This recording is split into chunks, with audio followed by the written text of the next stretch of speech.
Da da da da da da! Achievement unlocked! Fez Tekking! Okay, so, hey everybody, Tekking101 here, and welcome to One Piece Chapter 893 review, titled 36th Daughter of the Charlotte Family, Flampe! Yeah! Oh yeah! Whole chapter about Flampe. You know what? I was excited. Oh, what the hell are we doing? Really? Okay, screw Fez Tekking. I was getting all pumped. I thought we were gonna do something cool this week. The chapter title could have been like, you know, fourth son of the Charlotte family, Oven. And, you know, Oven's not like a really popular character. I mean, I think the best you could say he's kind of average, but at least that would be like, all right, cool, we're gonna get to see some heat action up in here. But freaking a chapter devoted to Flampe. All right, I don't know what I'm doing with my life. These are the things that make me question if I should even keep doing this. Okay.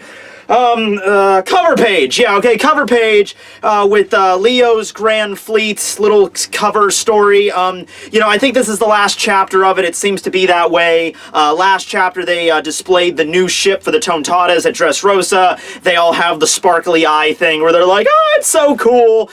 This cover story is not really that much different from the last one. It's just the Tontadas just kind of, you know, checking out their new ship, which is like I said, galleon size to them. They named the ship the Usolando, so, alright, that's pretty terrifying, you know. And for this day and for many years to come, the pirates of the New World and the Marines alike, hell, even the Yonko, would eventually learn to fear the coming of the ship, the Usolando. But yeah, that's pretty much everything from Leo's cover series. You know, not much more after that. Next week, I think we're going to be getting, oh crap, who was next in the Grand Fleet? So Leo was 5th, right? So that means, oh, is Hyrujin next? Yeah, he is. It's Hyrujin and then it's Orlumbus. Yeah. Oh, I'm excited. That's what I'm pumped for. Because Hyrujin, remember, not just being a giant warrior from Elbaf, and I'm always looking for some Elbaf lore, but he was part of the Pirate Dispatch Society headed up by Buggy, along with some other members of the new giant warrior pirates. You know, Hyrujin was trying to revive the crew that Dory and Broggy were captains of all those years ago. So now you have Hyrujin along with a few other giants that we're probably going to see in this cover serial journeying on the New World in like a giant like Viking longboat. You know, oh, that's going to be intense. I'm waiting for that next week. You should be excited for that too. Okay. But anyway, we cut it back to the chapter, and this entire chapter, despite the title, is just an all-out freaking battle between Luffy and Katakuri. We don't get to see what's going on with the Straw Hats, or Beige, or the Cake, or Sanji, or Parasparrow, or Big Mom herself. We don't get to see anything like that this chapter. It takes place entirely in the Mirror World, focusing purely on Luffy and Katakuri's battle. So, at the end of the last chapter, remember, Luffy got speared right here in the freaking side of his torso. He looks like he got hit pretty bad. A big chunk of his body was taken out of him. And that does seem to be the case. I know some people were thinking, oh, well, maybe the damage wasn't that bad. Maybe it was just a vision of the future. But no, Luffy seriously did get hit pretty bad. Something that I did forget to mention, and it seems like a lot of people forgot this too. No, not forgot, just, you know, Oda throws a lot of stuff into his chapters, you know, so there's things that go by that I don't always notice. A lot of people don't notice. But something last chapter that happened was that Flampe did shoot like one of her blow darts thing, and you could see it hitting Luffy's leg right around the time, you know, Katakuri's gearing up his mochi thrust, and that's probably the reason why Luffy couldn't move, because his leg was injured by this blow dart. So that's the reason he got hit. His observation was still on point. He still saw it coming, he just couldn't dodge it. So Luffy's lying on the ground, clutching his side, blood gushing out, and Katakuri staring at him and is like, what's with that pitiful look? You know, you're losing your footing like that. I thought you were going to be a challenge for a minute there. But now look at you, Straw Hat, clutching your side, gushing blood from a major artery. You know, you're pathetic. So Katakuri has no idea what was going on with the blow dart from Flampe. He doesn't realize this right away. He just kind of feels kind of disappointed that, you know, we were having kind of a decent fight up to this point. You were able to dodge my attacks, or you were able to take them, but now, you know, you didn't even attempt to dodge that attack. I hit you dead on. Well, not dead on, because if it was dead on, Luffy would be missing, like, the center of his chest right now, but he, you know, managed to get a hit off on his side, and Katakuri's kind of disappointed in that. Right, so Katakuri just kind of shit-kicks Luffy into the side of a wall. Meanwhile, Flampe's off to the side, just kind of, like, swooning over her big brother, and to be honest with you, you know, she's hiding behind one of the mirror pillars, I guess, that are in the mirror world. You know, just go with it. There's like weird furniture in the middle of this place. But I just always assumed Katakuri knew that he had an audience. He knew that Flampe and all these other members of the family and the crew were watching his fight with Luffy, but that's not the case. He just was entirely focused on the fight with Luffy. I mean, yeah, he has good observation hockey and all, but he was using that observation hockey completely focused on his fight with Luffy, not paying attention to his surrounding area, like in a general sense. So he doesn't know Flampe is there. Now, Flampe, you know, she's remembering a time when Katakuri rubbed her head, and he was like, oh, big brother, even back then, I was such a well-behaved girl. I'll help my big brother out whenever, because I love my Katakuri. I'm a good little sister, huh? Okay, I'm gonna stop doing that now and just back up. I'll give a customary moment for you guys to adjust from the cringe, you know, okay, just, you know, oh, this is gonna take a little while. All right, let me adjust my tie. All right, maybe just, it's really cold in this room right now. Let me check. I have a little heater down here. I'm like, okay, we're good, I guess. All right, we good? All right. Well, let's proceed then. So Luffy manages to get off Katakuri's tail. Flampe gets off on Katakuri. I guess you tell me what this freaking scene means. But anyway, after this point, Katakuri summons a bunch of Peerless Donuts all around Luffy and launches into a good old-fashioned mochi pounding, you know? This particular mochi pounding is brought to you by ginchaku, which is a type of mochi used in tofu, like in Odin noodles or something. So yes, Luffy is getting beat down by a bunch of noodles. Oh, you know, the absurdity of One Piece sometimes goes around full circle, and I just find it entertaining. So anyway, yeah, Luffy gets beaten down more by that. Katakuri once again admits that he's rather disappointed in him. But, you know, Luffy's not looking too hot here. He lost another tooth. So, yeah, we just fixed that. Now, don't worry. He can stop by on Dairy Island before he leaves Totland, get some milk along the way. Like, we gotta get out of the islands. Glug, glug, glug. Okay, got my tooth back. All right, let's go. You know, that would be funny. But we get a flashback scene with Luffy, or I don't know if a flashback is appropriate. Luffy might really be in a coma right now, like a low-grade one, because he got beaten pretty bad. He's in a crater. So, he's remembering his training with Rayleigh on Ruskina, and I just love seeing Rayleigh. I know we only really get to see the dude now in flashbacks, but can we somehow get Rayleigh back in the series? I'm sure he'll show up again later down the line, but we need more Rayleigh in our One Piece. Rayleigh's freaking badass, yo. So anyway, Luffy is training with the color of observation, so he's, you know, has that blindfold around his eyes, and Rayleigh's basically behind him with a stick, and the whole idea of this piece of training is, you know, dodge the stick without looking, and probably also without hearing either. It's just you're supposed to use your observation hockey to sense the stick coming and dodge it. And Luffy is failing at this quite a bit, but then he mentions to Rayleigh, he's like, oh, that time I think I saw it coming, or maybe it was just my imagination. And Rayleigh says, no, that's good, because beyond that imagination lies the power of observation. So I would imagine, like, the training of observation hockey, you know, you put a blindfold around you, and then you just kind of, even if you're, like, imagining what your surrounding was like if I put a blindfold on me right now, even though I couldn't see, I could still, like, generally get an idea, like I can imagine like an interpretation of what the room looks like, you know? Even though it's just my imagination, I could still make mistakes. Like, I could try to grab my camera right now and look, I misjudged that. But that's like the key to grasping observation. It's like you have that imagination of your surrounding, and I guess if you keep up with that imagination, it'll become more and more vivid to you, and then eventually you'll be able to, like, even if you're blindfolded, you'll be able to see the world around you, beyond sight, beyond hearing. You know, that's maybe the idea of observation, something along those lines. And so, Luffy's like, unconsciously, right? So it's like, even without physically, you know, sensing the attack coming and then dodging it, it's just the idea of sensing everything around you and your body just reacting to it reflexively, unconsciously, you know? And so, because up to this point in the series, and correct me on this if I'm wrong, because, you know, One Piece is such a large series, there's a lot of stuff I could overlook, but most of the time that Luffy's used observation, the attack that he's dodged has always been, like, directly in front of him. Like, when the Damalo Black pointed the gun right at Luffy's head, he could just...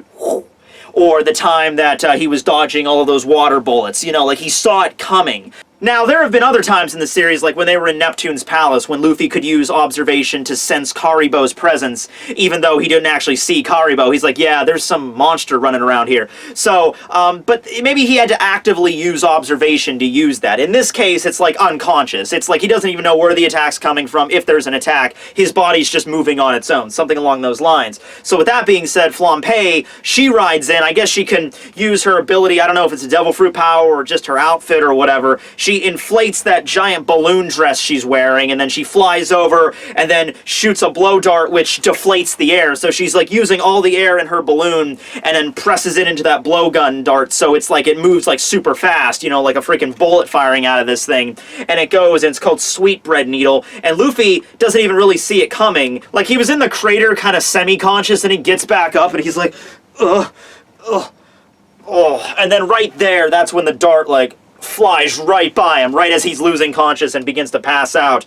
And then that's the moment where Katakuri notices Flampe's presence, and everybody else, like, he has an audience here, and he looks over and he starts putting the pieces together, and he's like, oh, okay, now it makes sense. It was Flampe this whole time. She's the one that fired a dart at Luffy, and that's why he wasn't able to dodge my last attack.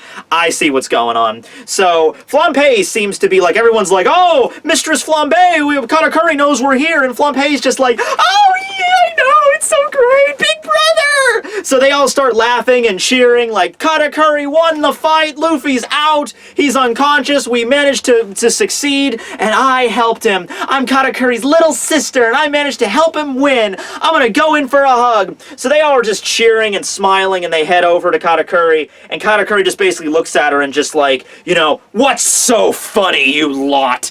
And Flampe's just like, huh? What do you mean, big brother? Oh, God! Why? Why would you do that, big brother? Katakuri, man. He just takes his Mogura and he just stabs himself right in the side with it. And he's just like, you know, that man over there, he was a worthy opponent, okay? So if you laugh at him, you laugh at me. Alright, that's that kind of guy Katakuri is. A lot of character development from Katakuri in this chapter. It really should have been called The Second Son of the Charlotte Family, Katakuri. That would have been a better title. But anyway, yeah. So Katakuri injures himself the same way that he injured Luffy. A couple of Katakuri's blood, you know, splatters on Flampe's face, and she's like, what? You know? And the whole idea of this is the idea of just a fair fight. You know, he's like, you know, Luffy is not just an insignificant, like, worm, like I originally thought him like that, but I've been fighting the dude for, like, the past 12, 13 hours, so I've kind of acknowledged him as a strong fighter at this point. And this is a fight between men, basically, so this actually reminded me a lot of the scene from Bleach, when Ichigo was fighting Ukiura, and when Ichigo went into his hollow form and just wrecked up Ukiura, cut off his arm, cut off his leg. When Ichigo regained control of his body, you know, and he's like, was I the one that cut off your arm and leg? And Ukiura was like, and so Ichigo's like, okay, well, if we're going to continue this fight, you need to cut off my arm and leg too, because that's the only fair way to do it. So Katakuri's kind of doing that. No, he's like a sense of fairness, a good sense of, I guess, I don't know, you know, he's valorous, I guess would be the word to use there. You know, he at least wants a fair fight. Now, here's the thing, though. It kind of gets flipped on its side, because I was expecting a moment, you know, when Katakuri's like, you laugh at him, you laugh at me. Now, obviously, Katakuri is set up like the best fighter in all of Totland, you know, the strongest son, he never lies on his back, you know, he's a proud warrior, all of his there's a freaking Katakuri fangirl club in Totland. So, upon that ultimatum, like, you laugh at him, you laugh at me, I was expecting, like, Flampe to be like, oh, I'm sorry, brother, I'm sorry, we understand now, we understand. That's not what happens at all. So Katakuri first, he gets mighty pissed off, and he yells at Flampe's face, like right up in her grill, and he exposes his teeth, which are, of course, like the razor freaking bladed teeth, kind of the same thing like Bartolomeo's teeth, and he starts shouting at Flampe, like, you know, you don't give unwanted support in a man's duel! And instead of Flampe being like, okay, big brother, I'm sorry, she's like, oh my god, your teeth, they're so fucking lame. Like, oh my god, I can't believe, like, you're my older brother with those teeth. Like, you gotta be kidding me. That's totally like gag me with a spoon grody. My god. That's how she reacts to this. She freaking immediately is just, she's scared for a little while, like she trembles, but then she just immediately starts in with the freaking 15-year-old girl hanging out with a mall making fun of the fat kid. Like, oh my god, that's so disgusting. Like, really? That's totally lame. You know, that's what she does. And it's like, what the hell? Everybody immediately turns on him. They start taking pictures of him like, oh, look at his freaking teeth. Oh my god. Yeah, it just blows my mind. Doesn't this blow your mind? Not even 10 seconds ago, they were like, Katakuri, a man's man, a truly powerful fighter of the Big Mom family. He is the one that stands by. Oh my god, look at his teeth! Holy shit, that's hilarious! What the fuck? This guy's a loser! Take out the camera! Oh my god, we're gonna fucking share this all over Totland! Front page news! Katakuri has sharp teeth! What? I don't get this. I don't get this at all. Okay. Let's recap, kids. All right? Totland. Big Mom's territory. The leader of your entire island is a giant woman wearing a muumuu with a huge freaking witch-like nose, you know? And one of her sons has a giant tongue that just constantly lays out of his body. You have mermaids, and you have all these different species living on your island. And the weird things that you just make fun of, that you can't stand, that you think are so disgusting, are there's a girl that has a third eye on her head, okay, and a guy that has sharp teeth. Those are the things that you're gonna pick out as like, oh, that's disgusting, that's weird, that's gross, that's so lame, you know? Like, I just don't get it. I don't get it. Maybe Oda's trying to do something here, like, Totland is supposed to be a place where all the races of all the world can live in, you know, no prejudice or anything like that, so instead of going at, like, instead of picking on people based off their race or what they are, they make fun of the most, you know, inconsequential, like facial features. And I understand in the real world, a third eye and sharp teeth, that would be really weird, but that's nothing in the One Piece world. That should be par for the course. Bartolomeo had the exact same teeth, so this is not like something only for Katakuri.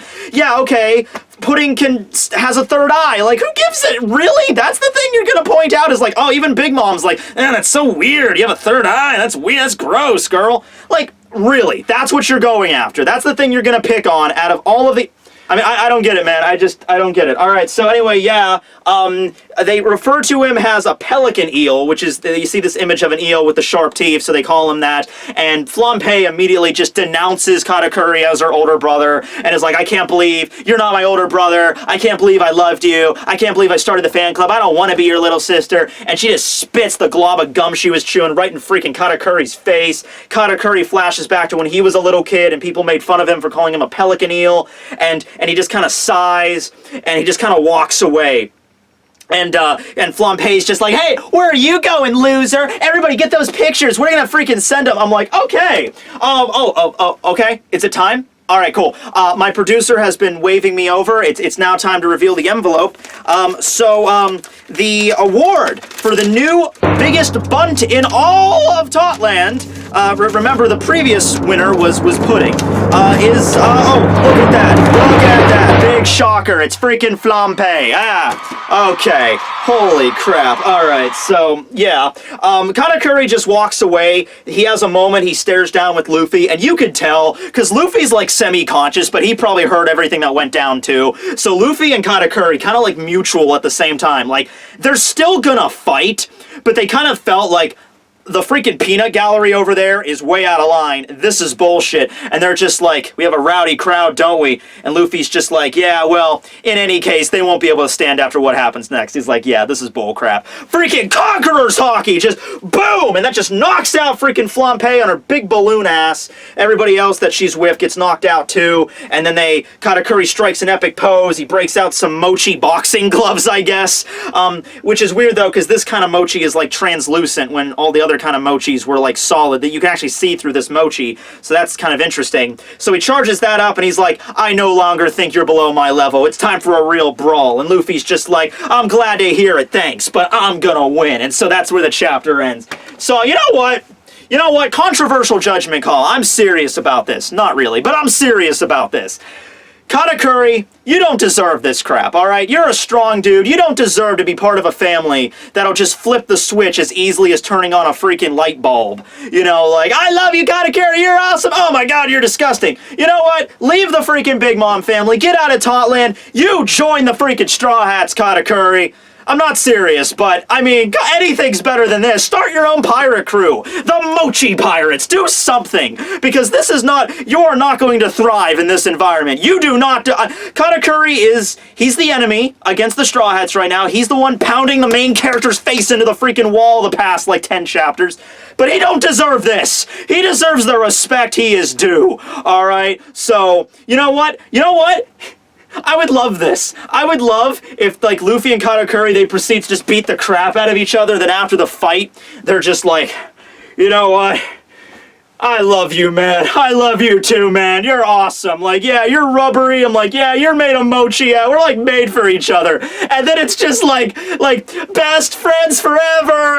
And they just, Katakuri and like, he walks out of the mirror on Cacao Island holding Luffy's body. And Oven's like, yes, brother Katakuri has slain Luffy. And Katakuri's like, yeah, I'm just gonna take him over there and dunk him in the ocean. You know, proper burial. You know, this guy deserves to drown to death. That's a good way for him to die. And Oven's like, yeah. And then Katakuri just jumps on the Thousand Sunny with Luffy, like, let's just get out of here. Let's book. And everyone's like, oh my god, no. And Luffy's like, no, it's cool. He's awesome. And they just sail away to Wano. And Katakuri doesn't stay with the crew, but he pals around with them. They go to Wano. They get into fights with samurai. And at the end of Wano, Katakuri's just like, you know what? I'm chilling out here. And Mochi, that's a Japanese thing, and Wano is going to be based all around feudal Japan, so Katakuri just chills out wearing I could see him wearing like a kimono kind of thing and just making mochi on Wano, and that's his story arc. Let's do that! Come on! That sounds awesome!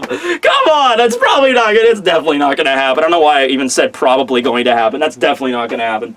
But yeah, that's the end of the chapter. Not really much to discuss here. I mean, it was more of just a character development building chapter for Katakuri, which I always enjoy. Tragic backstory. So that goes to show, even the man that's supposed to be the strongest in all of Totland has a really depressing backstory. And I kind of feel for the dude. Like, I really do hope that he does leave Big Mom's family after this. Like, because this is bullcrap. He doesn't deserve that. You know, in some way. Just leave. You know, screw it. And you know, the fight now, I think, is going to just be an all-out, balls-out fight because he acknowledges Luffy as a strong opponent. Luffy kind of saw what happened back there, and he knows what's going on.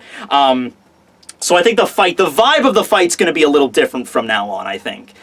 Just from now, Luffy's like, because he understood, like, he first went into this fight with Katakuri like this indestructible being, this visage, this perfect being amongst everybody in Totland, and then slowly but surely, he's starting to figure out, you know, he's a real human, he has faults, like with the donut shrine and everything, and now the whole thing with Flambe. Luffy's like, I get you. You're not, everyone thinks you're perfect, but you're not, and you have to put up that image. Okay, I mean, I'm still gonna beat your crap out of you, but I respect you as an opponent.